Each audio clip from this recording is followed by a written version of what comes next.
말씀 봉독하도록 하겠습니다. 마태복음 26장 1절에서 5절까지의 말씀입니다. 마태복음 26장 1절에서 5절까지의 말씀입니다. 제가 읽도록 하겠습니다.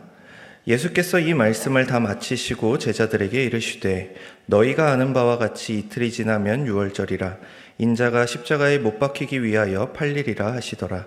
그때에 대제사장들과 백성의 장로들이 가야바라 하는 대제사장의 관정에 모여 예수를 흉계로 잡아 죽이려고 의논하되 말하기를 밀란이 날까 하노니 명절에는 하지 말자 하더라.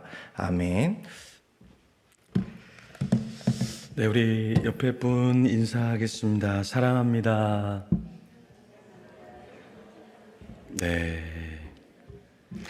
네, 한 번 더 옆에 분 보시면서 웃으시면서 이렇게 인사하겠습니다. 오늘따라 어려 보이십니다. 네, 어려워 보이십니다 아니고요, 어려 보이십니다예요. 네, 여러분 근처에 계신 분이 여러분을 되게 사랑하는 분이라 이렇게 근처에 앉아 있는 거죠. 우리 진심을 담아 이렇게 인사하겠습니다. 밥 좀 사주세요. 네. 예, 우리 앞에 계신 분이 밥 사드리겠습니다 이렇게 하셨는데요. 네, 바쁘면 돈으로 주세요. 뭐 이렇게 인사하시고, 제가 금요일 날 여기 근처에 있는 교회에서 설교할 때 한 분이 그 다음날 전체를 다 밥을 사줬다고 하더라고요. 네, 이 교회도 그런 역사가 있을 줄 믿습니다. 네, 아멘 한 잔은 받을 줄 믿습니다. 네, 그래요. 우리가 자꾸 서로 밥을 먹고 해야 친해지고 좋은 거 아니겠어요? 네, 우리가 오늘은 다음 세대 헌신 예배로 드리고 있죠? 네, 모르셨어요? 네, 저만 알고 있는 비밀이었죠? 네, 다음 세대를 잘 우리가 부흥시키고 건강하게 하려면 두 가지가 되게 중요해요. 두 가지가 되게 중요한데, 여러분에게는 한 가지만 알려드리도록 하겠습니다. 나중에 따로 밥을 사주시면 두 가지 중에 한 가지는 나중에 알려드릴게요. 둘 중에 한 가지의 비법이 뭐냐면 밥을 잘 사는 거예요. 네, 요즘에 그 장로님들, 권사님들이, 요즘 젊은 사람들이 나한테 인사를 안 한다, 내 이름을 모른다, 이런 분들이 계셔요. 근데 우리 젊은이들한테 고기를 한번 사주든 아이스크림을 한번 사주면 이들의 생명책에 여러분의 이름을 지우지 않습니다. 예. 왜 장로님을 모르고 권사님을 모를까요? 같이 밥을 먹고 같이 사랑을 전하지 못하니까 다음 세대가 관심이 없는 거예요. 그렇죠? 그래서 어떤 분이 그러더라고요. 제주도에서 이렇게 목회자 세미나를 하는데, 해외에서 오신 분들 세미나였는데, 어떤 분이 이제 리더십에 대한 이야기를 나누고 질문하는 시간이었는데, 그분은 이제 중국에서 지하교회를 한 몇십 개의 지하교회를 개척해서 부흥시킨 분이에요. 대단한 분이죠. 근데 그분이 그러더라고요. 우리 교회 초등학교 학생이 자기한테 인사를 잘 안 한다고, 말을 잘 안 듣는다고, 어떻게 하면 좋겠냐. 그래서 제가 물어봤죠. 밥을 한번 샀냐고. 안 샀다 그러더라고요. 그래서 밥부터 사시면 된다 얘기했어요. 이게 뭐 우스갯소리가 아니라, 제가 작년 이맘때 안식 주간을 이렇게 보내려고 할 때 서울에 청량리 쪽에서 이제 중형교회 담임하시는 목사님이 급하게 본인도 안식을 떠나야 되는데 좀 떠나기 전에 좀 만나면 좋겠다라는 이야기를 하시더라고요. 그래서 이렇게 만났는데, 종각에서 커피숍에서 만나서 이렇게 얘기를 하는데, 교회 다음 세대가 떠나가는데 자기가 이렇게 큰 위기의식을 잘 못 느꼈는데, 다음 세대 중에서 내가 이 친구는 교회 기둥이다 라고 생각한 친구가 교회를 떠난 거예요. 거기서 이제 충격을 먹은 거죠. 젊은 친구들이 떠나는 거야 뭐 떠날 수 있다라고 생각을 했는데, 본인이 생각할 때 이 친구는 교회 기둥이다라고 생각한 그 친구가 교회를 떠나니까 자기가 굉장히 상심하게 되고, 이게 어떻게 다음 세대 사역을 해야 될까라는 이야기를 하시더라고요. 그래서 제가 물어봤어요. 목사님, 그렇게 교회에서 기둥 같다라는 그 젊은이한테 밥 한 번 사준 적이 있냐? 그러니까 한 번도 없대요. 아니, 교회 기둥 같은 사람이라면서 뭐 왜 한 번도 그렇게 챙겨주지 못했느냐, 이거 충격을 먹더라고요. 그죠? 우리 교회의 다음 세대가 잘 되려면 어떻게 해야 되냐면 다음 세대를 잘 지극히 잘 대접을 해야 돼요. 근데 한국 교회는 지금 어떤 상황이냐면 다음 세대가 교회를 다 떠났어요. 왠 줄 아세요?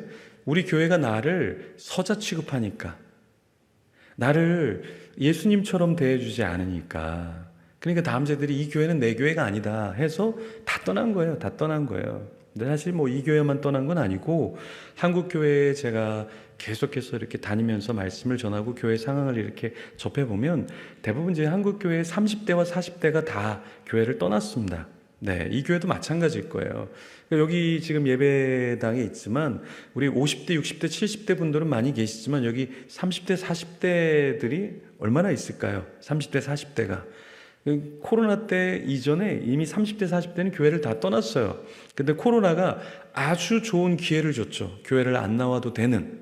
그렇죠. 부모님도 뭐라고 할 수 없는 그런 어떤 찬스를 준 것 같은, 네, 익스큐즈 할 수 있는, 변명할 수 있는 그런 타이틀을 준 거죠. 그래서 한국 교회는 지금 30대와 40대가 다 떠났다라는 거예요. 그럼 여러분, 왜 한국 교회의 30대와 40대는 교회를 다 떠났을까요? 이 30대와 40대가 떠날 때 우리 한국 교회는 급성장하고 있었어요. 그러니까 이 30대와 40대가 태어났을 때 한국 교회는 누가 뭐라고 해도 가장 부흥하는 시기였고, 재정도 넘쳐나고, 선교적으로도 그렇고, 건물도 그때 다 지었어요. 그렇죠? 네. 그러니까 이 20년 전, 30년 전에 교회들이 굉장히 부흥하는 시기에 가장 찬밥이 누구였냐면 지금 30대와 40대들이 찬밥이었다라는 거예요. 근데 왜 찬밥이었는 줄 아세요? 교회를, 건물을 짓는 데는 엄청나게 빚을 지어서 건물을 졌는데 다음 세대를 투자하고 다음 세대를 챙기는 데는 굉장히 인색했다라는 거예요. 그래서 투자 대비 얼마나 끌어낼 수 있을까라는 투자 대비로 봤다라는 거죠, 다음 세대를. 그리고 한국 교회의 잘못된 것이 무엇이냐면 수평 선교는 너무 잘했어요. 수평 선교라는 게 뭐예요? 선교지에서 뭐 보내달라 그러고 후원해달라 그러면 뭐 몇 억이든 몇 천만 원이든 그냥 묻지마 보냈어요. 그죠? 근데 다음 세대가 뭐 기타 하나 사야 된다, 뭐 앰프 하나 사야 된다, 뭘 TV 하나 사야 된다 그러면은 우리 교회가 어떻게 했습니까? 뭐 견적서 가져와라, 또 왜 해야 되는지 브리핑 해라, 그리고 투자 대비 뭐 어떻게 했는지 나중에 보고해라. 그러니까 수평적인 선교는 너무 잘했는데 이 수직적인 선교는 꽝이었던 거예요, 한국 교회가. 그래서 한국 교회가 다음 세대가 없는 거죠. 그렇죠?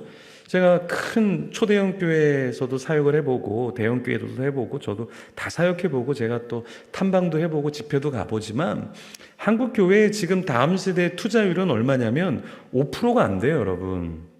10%가 안 돼요. 제가 10% 이상 되는 교회를 거의 보질 못했어요. 초대형 교회부터 작은 교회라고 해서 많이 하는 것도 아니에요. 그러니까 여러분, 자녀를 키우면서 5% 투자해서 자녀를 키워본 분 손 들어보세요. 10% 투자해서 자녀를 키워본 분 손 들어보세요. 우리 자녀를 키울 때요 50% 70% 이상 투자해야 돼요. 그죠? 그걸 투자라고 생각하지도 않죠. 당연한 거라고 생각하잖아요. 그죠? 예. 저는 자녀가 없다가 10년 만에 자녀를 얻었는데 제가 저희 집에서 제왕처럼 10년을 살았거든요. 제 아내가 제 말이면 뭐 쩔쩔맸습니다. 네, 제가 저희 집에 아기처럼 귀엽게 자라나고 있었거든요. 10년 동안 제가 편하게 살았어요. 근데 아기가 태어나니까 아내가 우유를 못 마시게 하더라고요. 제가 늘 마셨던 우유를. 그래서 어느 날은 우유를 주는 거예요. 그래서 뭐 벌컥벌컥 마시니까 3일 지났다, 괜찮다, 죽지 않는다 그러더라고요. 그래서 아이들한테는 신선한 거 주고 폐기 처분은 나한테 하는구나. 그때 깨우쳤죠. 제가 요플레를 좋아하는데 아내가 요플레를 2개를 주는 거예요. 허겁지겁 먹었죠. 그러니까 아내가 4, 5일 지난 거다, 괜찮다. 그게 발효가 돼서 당신이 좋아하는 치즈가 되는 거다, 괜찮다 그러더라고요. 그래서 아이들한테는 신선한 거 주고 저한테는 이상한 거 주고 그러더라고요. 그래서 아이들이 뭐 수영하고 싶다 그러면 수영 보내고요. 아이들이 뭐 배우고 싶다 그러면 뭐 다 보내더라고요. 그래서 제가 이제 운동을 하고 싶어서 당근이라고 있잖아요. 당근. 먹는 당근 말고 어르신들. 예, 당근이라고 있어요. 물건 파는. 거기서 제가 10,000원짜리 기계, 되게 저렴하게 나와서 10,000원짜리 살려고 그러니까 아내가 그러더라고요. 여보, 기도하세요. 내가 10,000원짜리 사는데 아내가 기도하란 말은 사지 말라는 얘기잖아요. 그래서 못 샀어요. 예. 그래서 저희 집에서 10,000원짜리 하나 써도 저는 기도를 해야 되고, 아이들은 뭐 몇십만 원짜리 써도 기도 안 하더라고요. 아이들은요. 그냥 다 사주더라고요. 왜요? 자녀니까 계산을 안 하는 거예요. 신앙생활은 뭐냐면, 신앙생활은 계산하지 않는 거예요. 계산하지 않는 거. 그리고 우리가 다음 세대를 키우는 건 절대 계산하면 안 돼요. 연말에 여러분들 뭐 재정하는데 다음 세대가 뭘 달라 그러는데 그걸 계산하고 있는 교회가 어디 있어요? 그건 자녀가 아니라는 얘기잖아요. 그렇죠? 자녀가 뭘 달라 그러는데 뭘 자녀 보고 너 계산해봐, 너 뭘 투자해봐, 이런 교회가 어디 있어요? 그건 교회가 아니지. 그거는 집단이에요. 집단. 그러니까 다음 세대가 없는 거예요. 지금 한국 교회가. 그리고 우리가 피눈물을 흘려야 된다고요. 여기 지금 우리가 다음 세대 헌신 예배 드리는데, 여기 50대, 60대, 70대 분들 잘 생각해 보세요. 여러분이 지금 여기서 예배당에 없으면 여기서 예배 드릴 사람 누가 있을까요? 잘 보세요, 여러분. 여러분의 10년 뒤, 20년 뒤, 30년 뒤 교회 모습을 보여드릴게요. 여러분 지금 여기서 50대 퇴장, 60대 퇴장, 70대 퇴장하면 여러분의 교회 사이즈가 나옵니다. 심각한 거예요. 여러분. 지금 이걸 여러분들이 만들어냈다라는 거예요. 너무 가슴 아프지 않으세요? 여러분들이 계산하기 시작하면서 다음 세대들이 다 떠난 거예요. 이 교회는 계산하는 교회구나. 수평성교는 엄청나게 하는데 수직성교는 하지 않는 교회구나. 다 파악한 거예요. 그래서 떠나간 거예요. 누가 보냈어요? 여러분이 보냈어요. 여러분이. 왜 다음 세대가 안 돼요? 여러분이 안 되게 막았기 때문에 그런 거죠. 너무나 가슴 아파요. 너무나 가슴 아파. 한국교회가 지금 다음 세대들이 다 죽어나가고 있어요. 왜요? 여러분이 계산하기 시작하니까. 오늘 본문의 26장 5절에 보면 이 종교 지도자들이 예수님을 죽일까 하다가 밀란이 날까 두렵다. 나에게 조금이라도 어떠한 손해가 있을까라는 것을 생각하기 시작하면서 주저하기 시작한다라는 거예요. 종교 지도자들의 특징이 뭔지 아세요? 나에게 조금이라도 손해가 온다 생각하면 하지 않는 거예요. 이게 종교인들이 행하는 것이에요. 근데 예수님께서는 내가 어떻게 이 제자들과 이 모든 사람들을 위해서 십자가를 지지? 라고 생각하면서 계산하지 않으시면서 십자가를 지셨다라는 거예요. 우리가 신앙생활하면서 계산하기 시작할 때부터 우리는 종교인으로 전락하게 된다. 수많은 종교인들이 만들어지고 있어요. 교회 안에서 만들어지고 있죠. 이 교회 안에서 종교인들이 만들어지니까 종교인들은 결국에 핍박이 오면 교회를 떠납니다. 종교인들은 나에게 손해가 있을 것 같으면 다 떠나요. 교회에서 3D라고 얘기하죠. 3D. 교사, 3D 직종. 성가대에는 수많은 사람들이 얼굴이 나오니까 성가대로는 가요. 내가 어떠한 지위, 직분, 내 자리를 차지할 것에는 사람들이 몰려들어요. 근데 다음 세대를 섬기겠다는 사람들은 거의 없다라는 거예요. 보이지 않는 곳에서 헌신하는 그 자리는 교회 안에서 누구도 섬기지 않으려고 한다라는 거죠. 예수님께서는 계산하지 않고 저 위에서 이 땅에 내려오셨어요. 여러분, 수력 발전이라는 것은 어떻게 일어나냐면 저 높은 곳에서 아래로 차이가 날 때 수력이라는 발전이 만들어지기 시작하는 거예요. 감동이라는 것은 어떨 때 일어난 거냐면 나는 이 상태밖에 안 되는데 이렇게 존귀하게 여겨서 그것을 인정해주고 사랑해줄 때 감동과 감화와 변화가 있기 시작한다는 거예요. 사람의 변화는 넌 이 정도밖에 안 되니까 넌 5%짜리야, 넌 10%짜리야, 이거밖에 안 되니까 몇 명 안 되니까 가치가 없으니까 당장 뽑아낼 수 있는 게 없으니까 이렇게 되면 아무런 감동과 변화가 없어요. 나 같은 존재를 왜 이렇게까지 대해 주시는데요?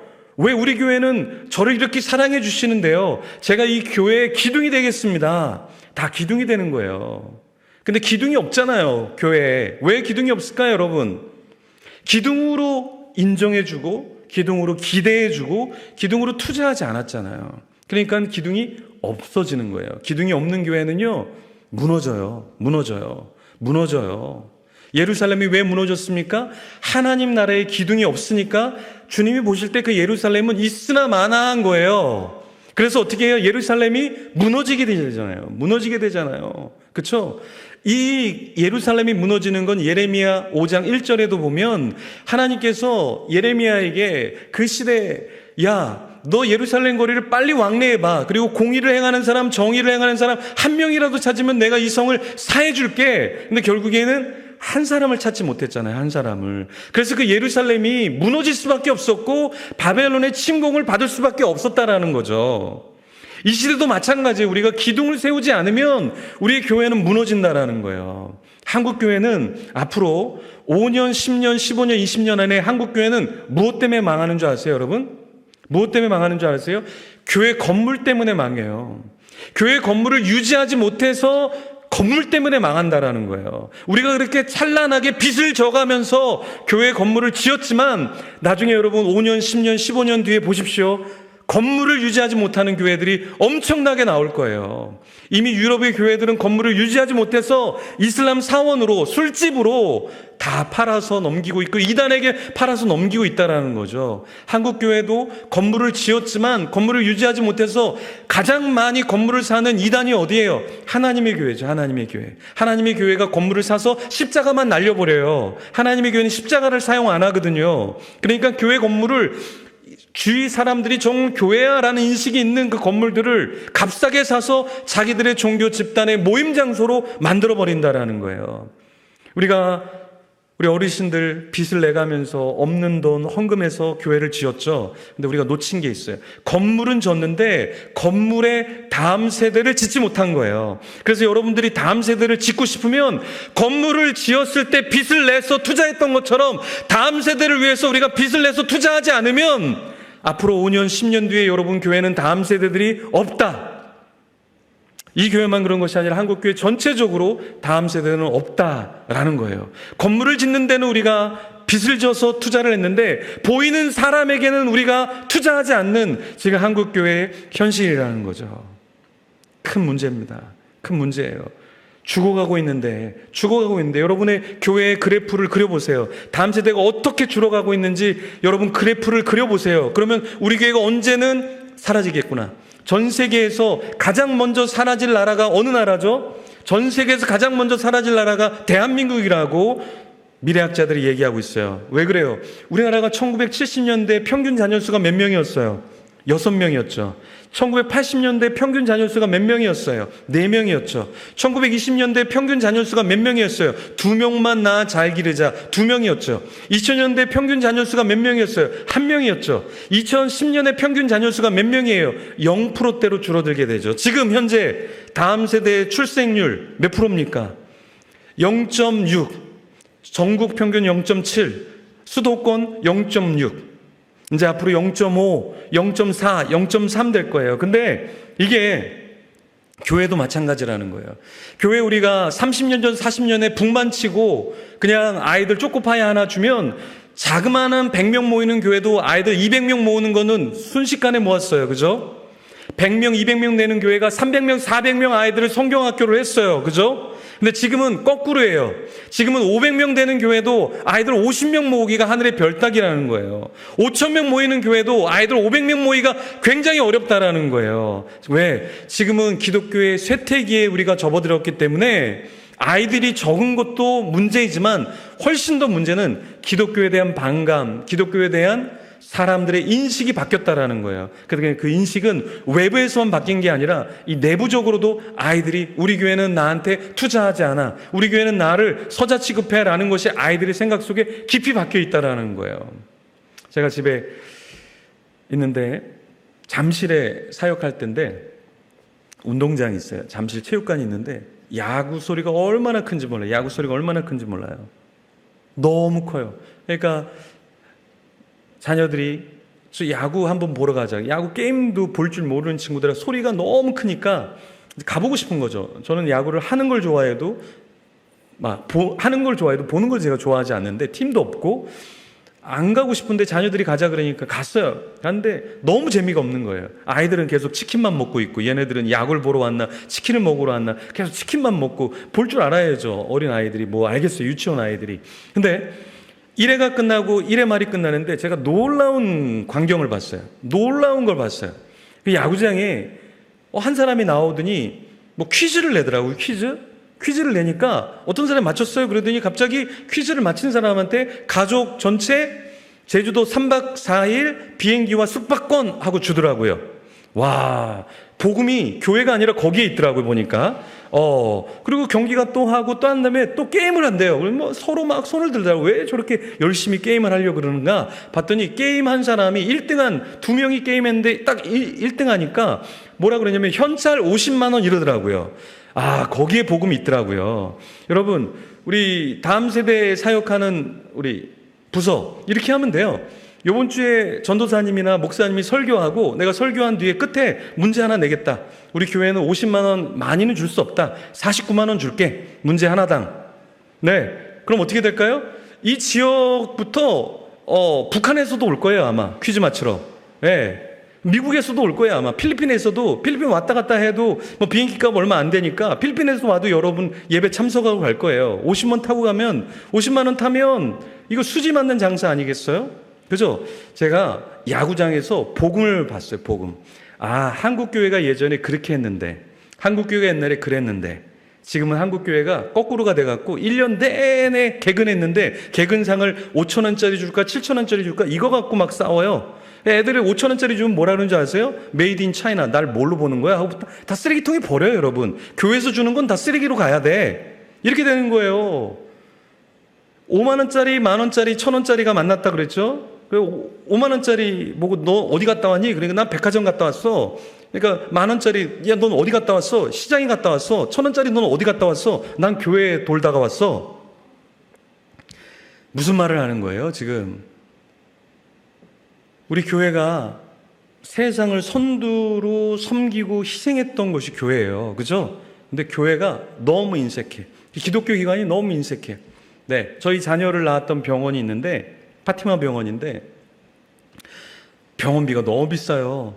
빵값이 너무 비싸요. 그래서 제가 너무 화가 나갖고 빵집에 가서 왜 이렇게 비싸냐 그러니까 맛있잖아요 그러더라고요. 그래서 제가 왜 좀 마음이 힘들었냐면 그 파티마라는 병원은 선교사님이 세운 병원이에요. 선교사님이 무료로 세운 거예요. 무료로 우리 대한민국 사람들 살리려고 세운 병원이 파티마 병원이거든요. 크리스찬 병원이거든요. 근데 모든 게 너무 비싼 거예요. 그래서 빵집 주인이 맛있잖아요 그러더라고요. 그래서 제가 바로 얘기해 줬죠. 맛없어요. 바로 알려줬어요. 맛없어요. 가격 내리세요. 아니 세상 병원도 이렇게까지 비싸게 받지 않는데 왜 기독교라고 하는 병원에서 모든 것이 이렇게 다 세상 사람들에게도 흉이 될 정도로 왜 우리가 이렇게 하는가. 선교사님들이 다 무료로 복음을 뿌렸어요. 그렇죠? 무료 아닌 복음이 어디 있어요? 우리가 여기에 있는 것도 그 선교사님들의 복음으로 지금 우리가 예배를 드리고 있잖아요. 근데 이 복음이 사라져 버렸어요. 선교 기간에도 사라져 버렸고 교회 안에도 이 복음이 사라져 버린 거예요. 다시 우리가 이 복음을 회복해야 한다라는 겁니다. 사진을 한 장 보여드릴게요.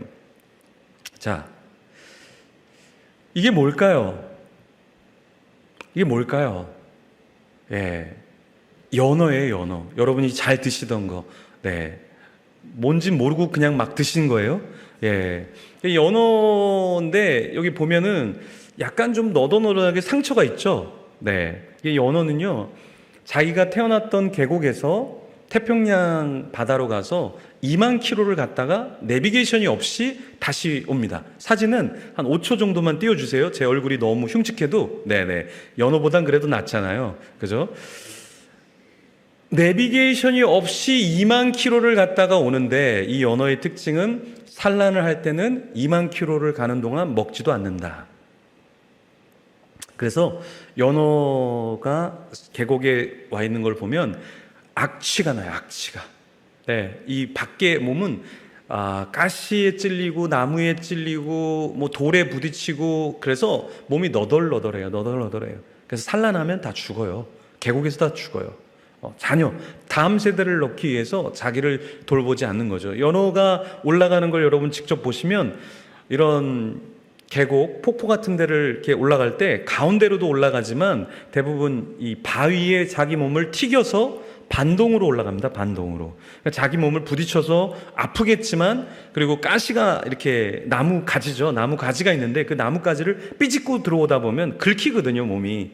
그래서 저렇게 아까 보여드렸던 것처럼 몸에 상처가 있지만 개의치 않아요. 먹지도 않고요. 마지막 산란을 위해서만 2만 킬로를 수용하는 물고기죠. 자, 다음 물고기 한번 보여주시죠. 자, 이건 뭔가요? 이거는 천축잉어라는 거예요. 천축잉어. 이 천축잉어는 암컷이 알을 낳으면 수컷이 입안에다 다 집어넣는데, 수컷이 예를 들어서 입안에 이렇게 집어넣으면 이렇게 먹을 게 있으면 수컷이 어떻게 할까요? 알을 다 토해낼까요? 토해낼까요? 절대 토해내지 않죠. 그렇죠? 뭐 한국의 아버지는 토해낼 수도 있겠지만 이 물고기의 아버지는 절대 토해내지 않아요. 그래서 이런 장면입니다. 다음 사진. 입안 가득히 자기의 알을 넣어서 적들로부터 보호하는 거예요. 근데 먹을 게 있다고 이거를 다 밖으로 내뱉지 않는다는 거죠. 그 수컷은 이 알이 산란할 때까지 절대 먹지 못한다라는 거예요. 이게 천축잉어가 다음 세대 자기 자녀를 키우는 거예요. 다음 사진 한번 보여드릴게요. 자, 이게 뭘까요? 이거는 거미인데, 거미 중에서 모든 거미가 다 그런 건 아니고 염난거미라는 거미가 있어요. 이 염난거미는 자기가 새끼를 낳을 때 자기 몸을 칭칭 감아요. 칭칭 감아요. 근데 거미는요, 여러분 아세요? 거미는 죽은 걸 먹지 않아요. 거미는 살아있는 것만 먹어요. 그럼 새끼가 태어나면 가장 살아있는 뭐가 자기 눈앞에 있을까요? 자기 어미가 있죠. 그래서 염난거미 새끼는 자기 어미를 산채로 씹어먹습니다. 그러면서 자라는 거예요. 여러분, 미물도 뭘 생각하냐면 자기의 다음 세대를 위해서는 자기를 5% 내주는 게 아니라 10% 내주는 게 아니라 자기 전체를 내준다라는 거예요. 미물도 다음 세대를 어떻게 키워야 되는 거를 알고 있다라는 거예요. 근데 한국 교회는 다음 세대를 어떻게 키워야 되는지를 잘 몰라요. 얼마나 다음 세대가 귀한지 우리는 잘 모른다라는 거죠. 제가 아는, 지금은 이제 돌아가셨는데, 장로님이 한 분 계세요. 그 장로님 이제 제가 다음 세대 사역할 때, 막 부흥할 때 늘 오셔서 이런 얘기를 하셨어요. 목사님 이름이 드러나지 않게 해주세요. 목사님 이름이 드러나면 안 돼요. 주님만 드러나야 돼요. 내가 기도하고 있어요. 늘 기도해 주시고 격려해 주셨던 분이에요.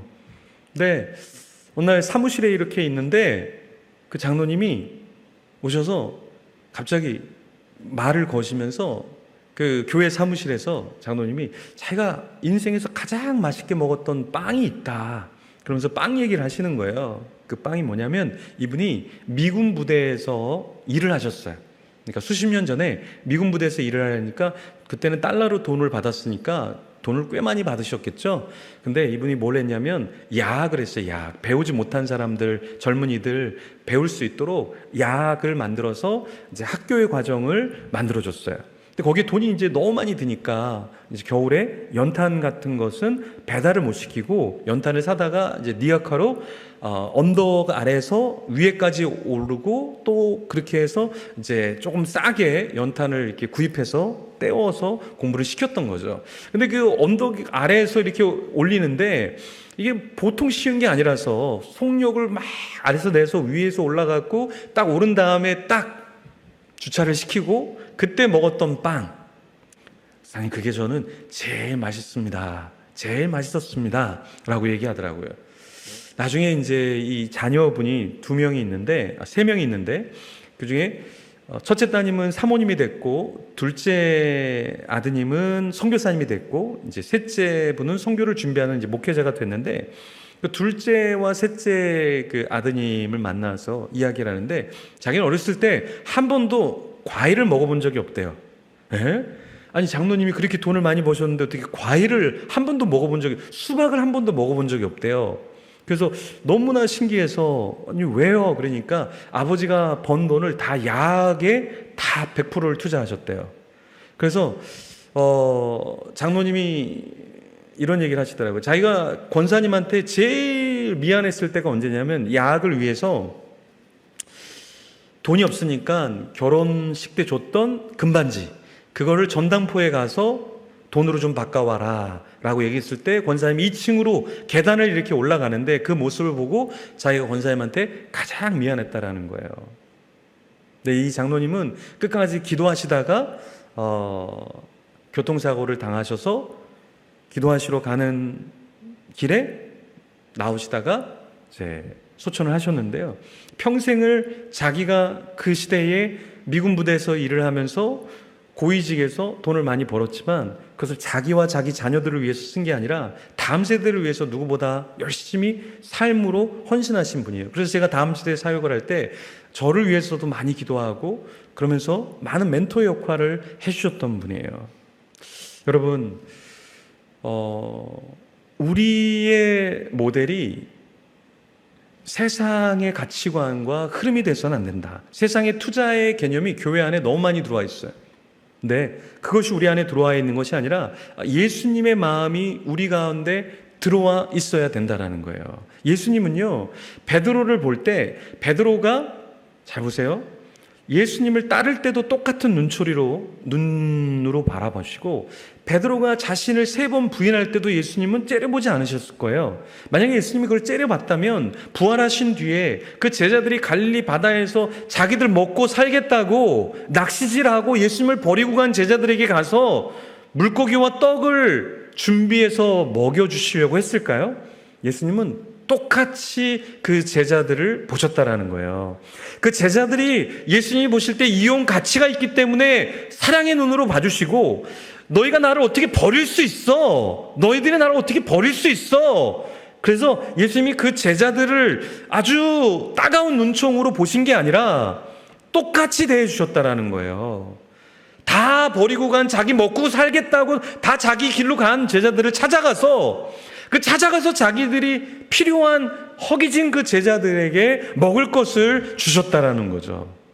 그래서 우리는 다음 세대에게 계산으로 다가가는 게 아니라 그들이 알지 못하지만 똑같은 눈총으로 똑같이 우리가 그것을 베풀어줘야 된다라는 거죠.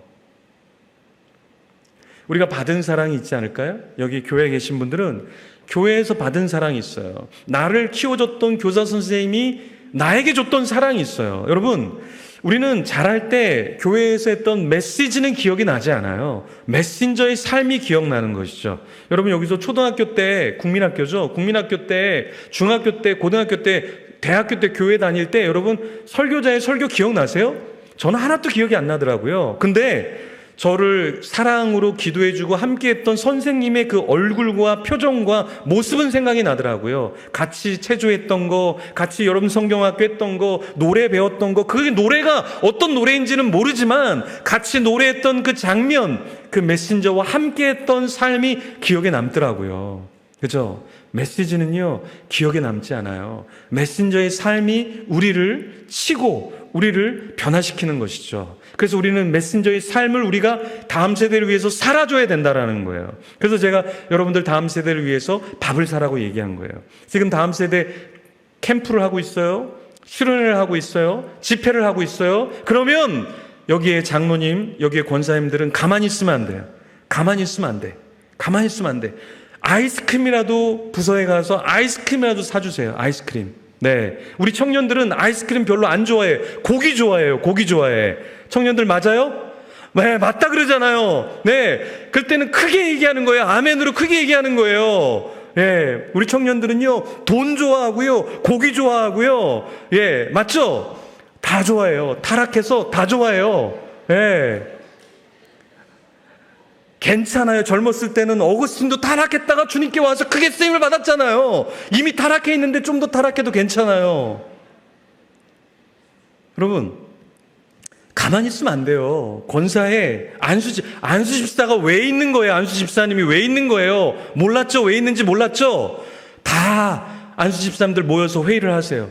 권사님들 기도하라 그랬는데 기도도 안 하잖아. 기도도, 그죠? 그럼 돈이라도 내야 될 거 아니에요. 오늘 여기 안 나온 권사님들은 2배씩 내라 그러세요. 여기 나온 분들은 그냥 50%만 내세요. 믿음이 좋으니까 여러분들은 그냥 50%, 그냥 50만 원씩만 내시고, 여기 안 나온 사람들은 100%, 100만 원씩 내라고 하세요. 우리가 다음 세대를 지금 챙기지 않으면 나중에 여러분 다음 세대를 챙길 수가 없어요. 지금 다 사라지고 있잖아요. 여러분 10년, 20년 뒤에 여러분 교회에 다음 세대가 있을 것 같으세요? 네, 있겠죠. 근데 여러분 생각보다 훨씬 더 줄 수 있다. 훨씬 더 줄어갈 수 있다. 지금 한국 교회는요, 엄청나게 지금 다음 세대들이 부서가 없어져서 중등부가, 고등부가 통폐합되네 마네, 대학부와 청년부가 통폐합되네 마네. 지금 큰 교회들도 지금 다 그러고 있어요. 심각합니다. 지금 우리가 해야 된다라는 거예요. 저는 어렸을 때 가난하게 자랐는데 저희 아버지가 하지도 않아야 할 그 사업을 12년 동안 하시면서 집에 있는 모든 걸 다 까먹으셨어요. 네. 그래서 제가 아버지에게 왜 그렇게 하셨냐 그래도 지금까지 대답은 안 하세요. 하지만 12년 동안 계속 사업을 해서 너무 가난하게 살았어요. 근데 제가 중학교에 들어갈 때 저희 교회 선생님이 자기 집에 들어와서 살라고 하시더라고요. 집이 너무 가난하니까 거처를 마련해 준 거죠. 그때 중학교 때는 저는 그냥 다 그렇게 하는 줄 알았어요, 선생님들이. 나중에 나이가 들어보니까 이게 특별한 사랑이었구나. 청소년기에 있는 남학생을 자기의 집에 한 방을 비워서 거기를 사용할 수 있게 해준 선생님. 근데 그분이 나중에 돈도 있고 한국에 넉넉한 분인데 60이 되니까 그 선생님이 다 정리하고 선교지로 가시더라고요. 선교지에 가서 선교지에서 양을 키우고 열매를 키우는데 거기서 나는 모든 100%의 재정은 자기가 선교사인데 평신도 선교사로 가서 선교사님들에게 100% 다 지원을 하더라고요. 근데 이분이 제가 모교회에서 전도사가 됐거든요. 모교회에서 전도사. 저는 전도사가 되면 되게 영성이 있고 모두가 다 존중해주고 막 전도사님 막 그럴 줄 알았어요.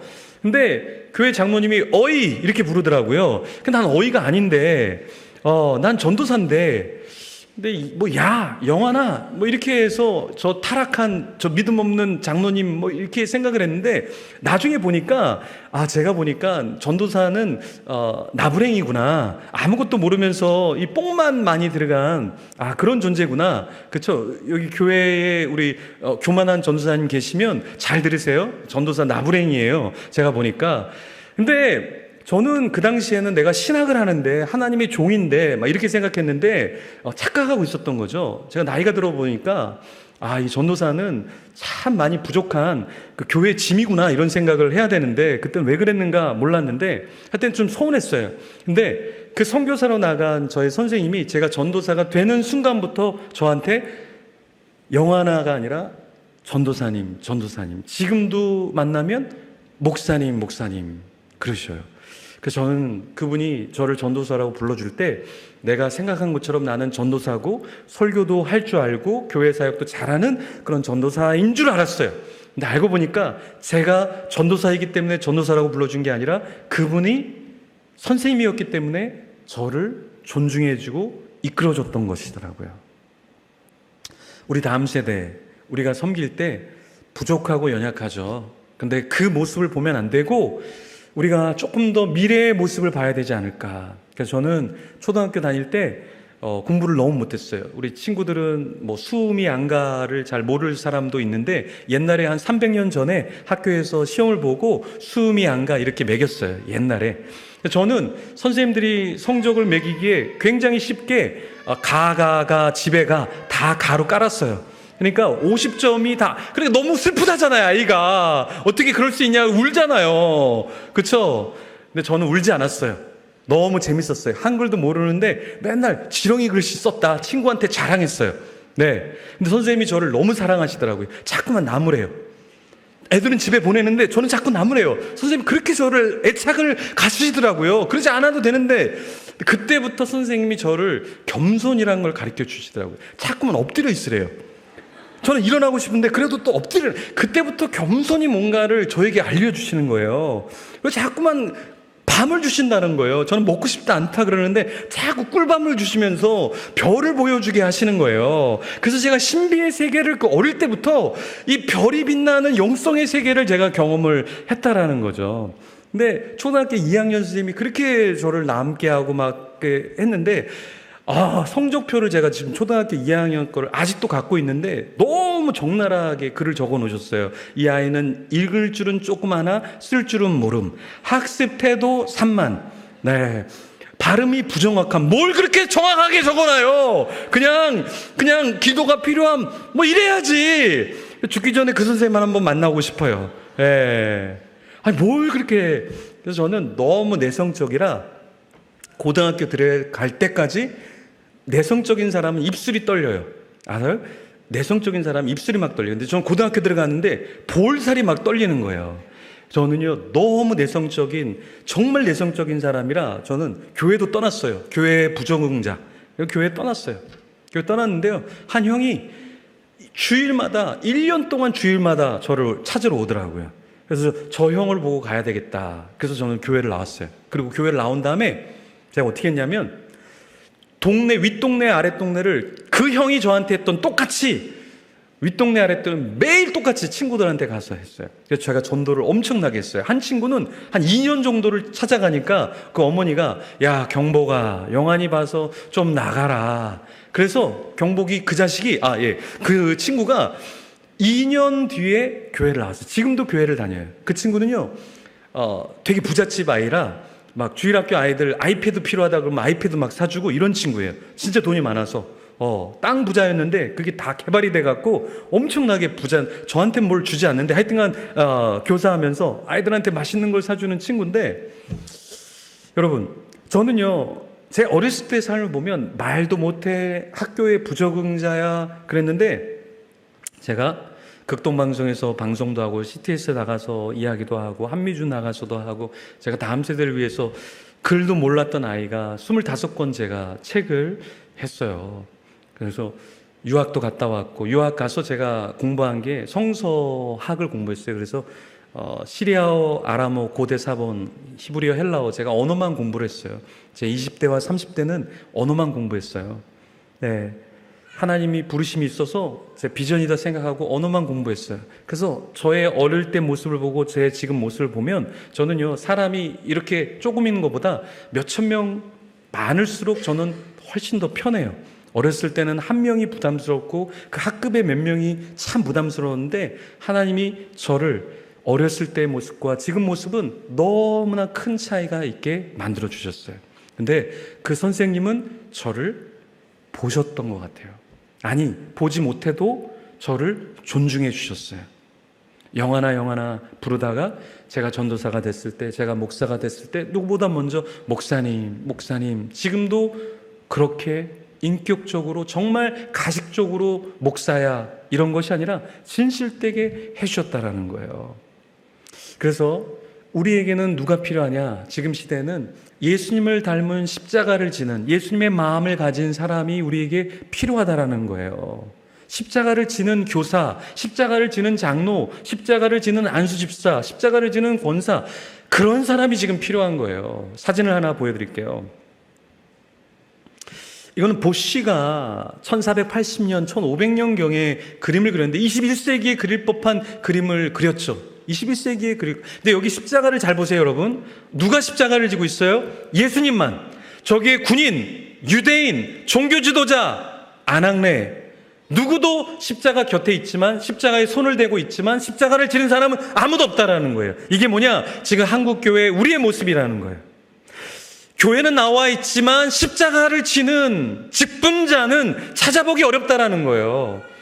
이 보쉬가 그림을 그릴 때 화풍은 미켈란젤로, 라파엘로, 레오나르도 다빈치, 다 여러분들이 잘 아는 천사 그림, 그리고 성모 마리아가 그 예수님을 안고 있는 이런 화풍, 평화로운 그런 화풍. 근데 이 벨기에 화가 보쉬는 인간의 내면, 종교성을 본 거죠.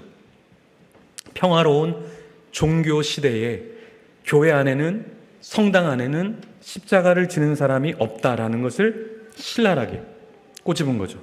아무도 저렇게 그리지 않는데. 그죠? 주님이 지금 이 교회당에 오셔서 보시면 누가 십자가를 지는 사람이라고 말씀하실까요? 누가 십자가를 지는 사람이라고 이야기하실까요? 사진 하나 보여드릴게요. 희생부활자가 되라 라는 제목인데요. 이 희생부활자는 영화예요, 영화.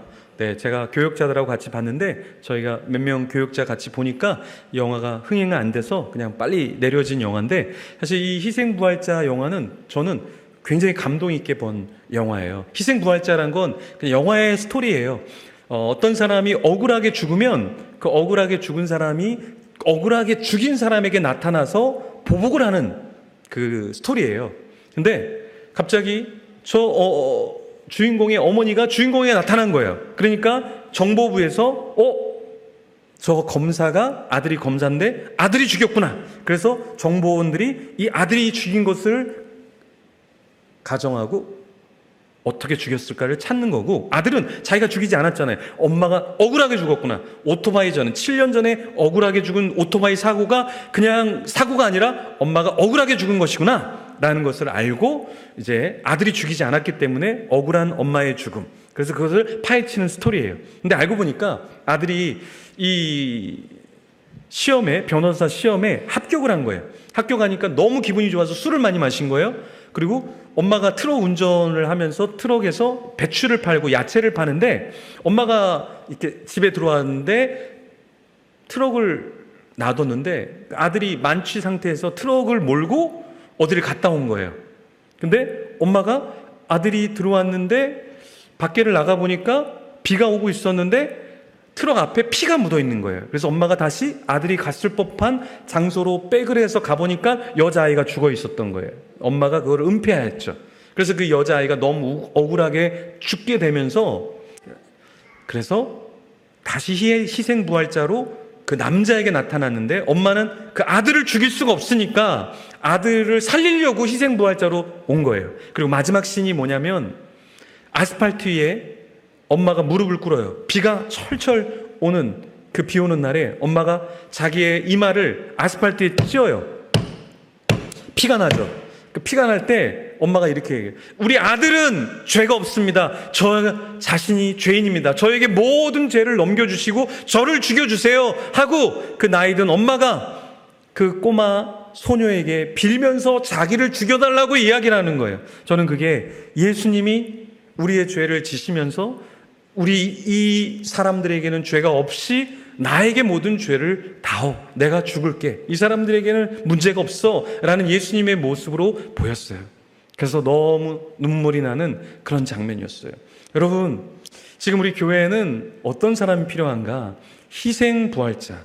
내가 죄인입니다. 주님, 제가 잘못했습니다. 제가 이런 설교를 하면 그래, 교회가 잘못했어, 이런 분들이 되게 많아요. 근데 그거에 앞서서 저는 이렇게 말씀드리고 싶어요. 내가 잘못됐어. 내가 교회를 기도하지 못했고, 내가 교회를 잘못 이끌었고, 내가 다음 세대를 위해서 투자하지 못했고, 내가 문제야. 내가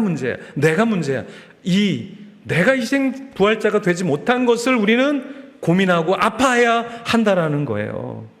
지금 교회 안에 아파하는 사람들, 다음 세대를 놓고 교회를 놓고 아파하는 성도들이 얼마나 있을까요? 주님, 이 교회의 책임은, 이 한국 교회의 책임은 저의 책임입니다 라고 기도하는 사람이 이 교회에 있는 가운데, 이 교회는 회복될 줄 믿습니다. 한국 교회는 회복될 줄 믿습니다. 여기에 있는 다음 세대가, 주님, 제가 이 교회를 일으킬게요. 주님, 제가 이 교회의 기둥이 될게요. 주님, 저에게 이 교회의 짐을 짊어질 수 있게 해주세요 라고 하는 그 십자가를 두려워하지 않고 십자가를 지려고 하는 다음 세대가 있을 때, 이 교회는 더 부흥하고 더 강건해지고 수많은 교회와 수많은 선교지를 일으킬 줄 믿습니다.